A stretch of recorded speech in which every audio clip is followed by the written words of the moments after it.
Hey everyone, in this video I'll show you how to force restart a MacBook. Let's get started. First, click the Apple menu and choose Restart if your Mac is still responding. If you can still move the cursor, save any open files before continuing.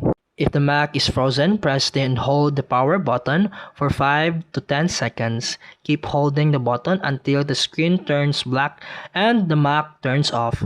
Wait a few seconds, then press the power button again to restart your MacBook. If only the app is frozen, press Command, then plus Option, then plus Escape. Select the app causing the issue, then click Force Quit. After restarting, install any Mac OS or app updates available.